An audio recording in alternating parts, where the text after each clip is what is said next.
welcome back everybody to the final part of our great clash of armies in the great tournament. This is the end of the first bracket, the last of the cream to be stirred out from the crop. We will find the greatest house in Essos in this battle. Don't mind me, I'm running forward to commit seppuku here. Got to take my character out of the fight nice and early. So we have the great forces of Qohor, the Qohoric warriors. They're Qohoric heavy spearmen against the great elite. Oh my god, Jesus Christ! I just got derp darted into death. So we see that these are a weapon that they have. Yes, we have the elite spears of Qohor, these magnificent boys here with their nice steel armor and their long throwing javelins. And against them, we have the Sarnor, again with their own master spearmen, both sporting javelins, swords and spears, big shields. We should get an absolutely epic clash. It looks like the Sarnor are the ones on the offense this time, while the Qohoric plan to defend this small ridge. Look at that absolutely terrifying mass of shields. Absolutely beautiful. Alrighty, here we go. We've got javelin fire being thrown by the men of Qohor. The warriors of Sarnor trying to get up this steep slope, looking to surround them on the right here, sending some troops up to throw into the flank of the enemy. The enemy force has formed up a very nice shield wall. It looks like the men of Sarnor have decided to do something very similar, although they are much more spread out. We'll see who has the javelin superiority here. Fighting uphill is going to be difficult for these guys as the first group meets. The Sarnor taking out their Khopesh swords, trying to get some quick damage down. They are cutting into them quite effectively. And it looks like the Qohoric have gone into a more aggressive stance, charging down the hill at the Sarnor warriors.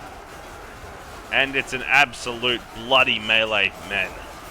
Warriors swinging swords, throwing spears. Men getting hacked to bits. An absolute bloodbath.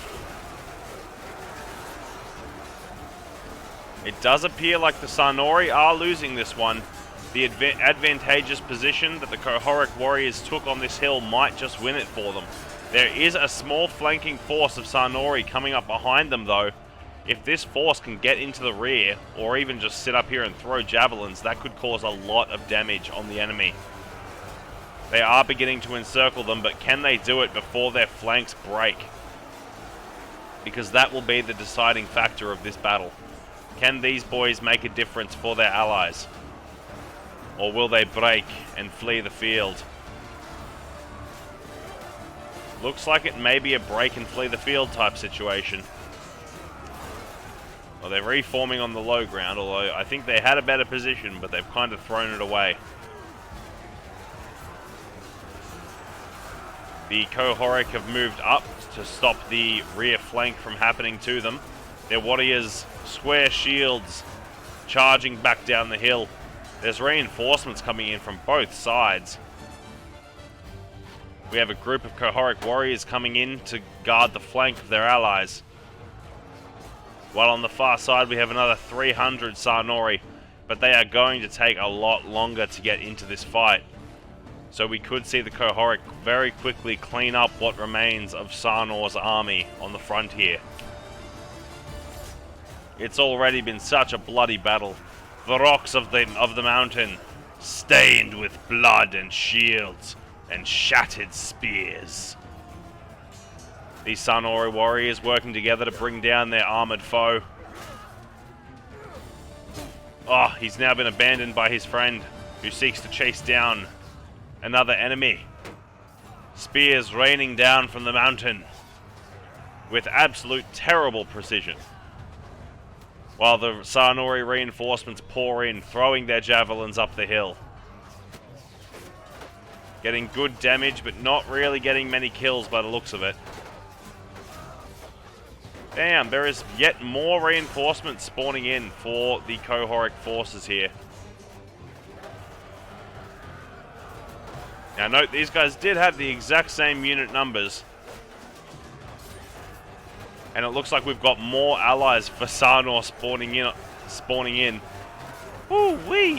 What a battle, ladies and gentlemen. The spearmen of Qohor desperately trying to hold their high ground position that they have maintained throughout the battle.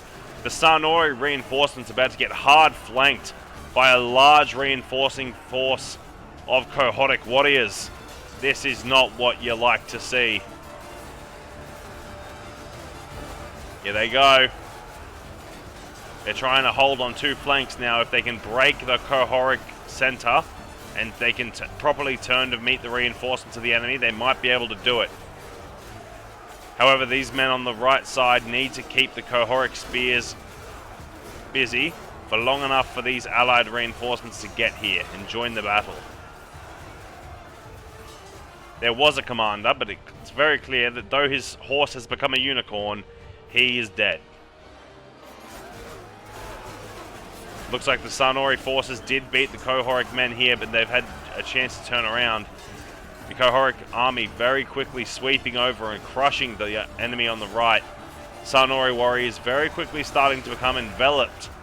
This is a very close fight, boys, but there is another 200 or so Sarnori warriors coming in to reinforce. That would have to be the last reinforcing man of Qohor here. One man to change the outcome of a battle. Can he do it? The armies are clashing for one final showdown. The spears are going out. Losses are being accrued on both sides as they fight for supremacy of this mountain. This brave warrior fighting off 3 men at once. Finally, his allies are able to assist him in bringing down his attackers. Who will win this, boys? Put it in the comments now before we get a conclusion. Who do you think will win this round? We've got Sarnor versus Qohor. Who do you think will prove to be the better warriors of Essos?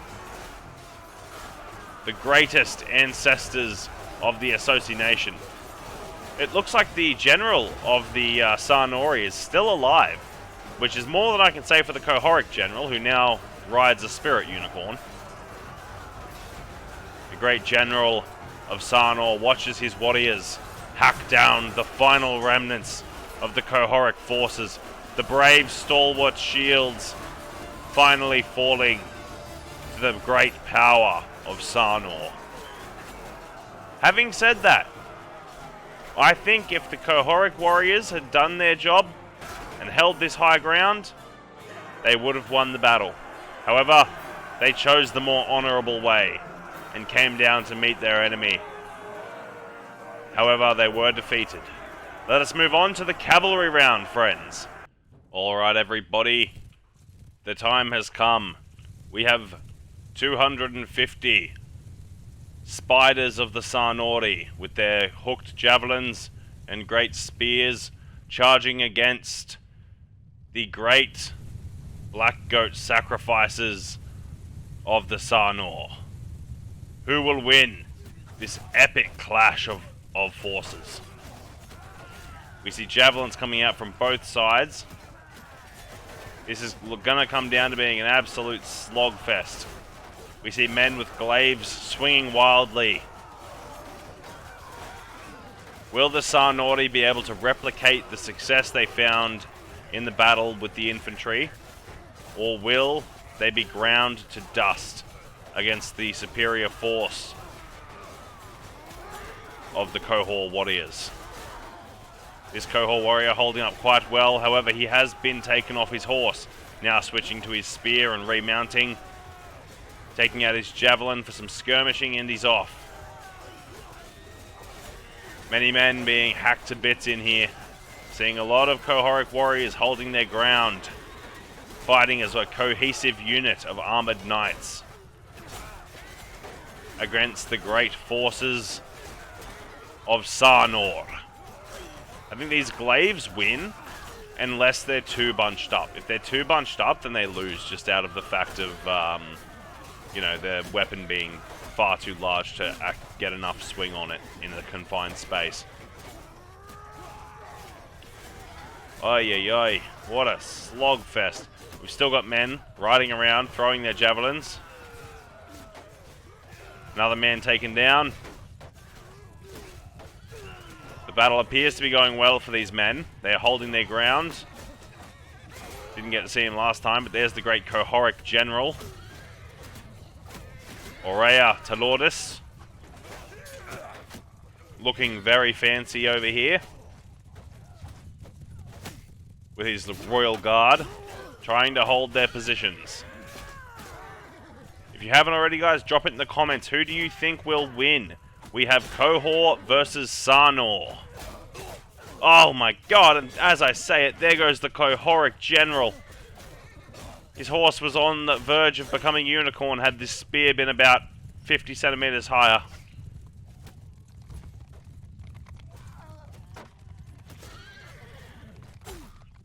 I'm gonna say that the forces of Sarnor have once again prevailed. We still must have the great archery battle. Let's see how that goes. Alright, men, here we go. We have 500 Sarnori longbows facing off against 500 elite archers. Let us see who is the victor. Both forces bringing their most powerful men.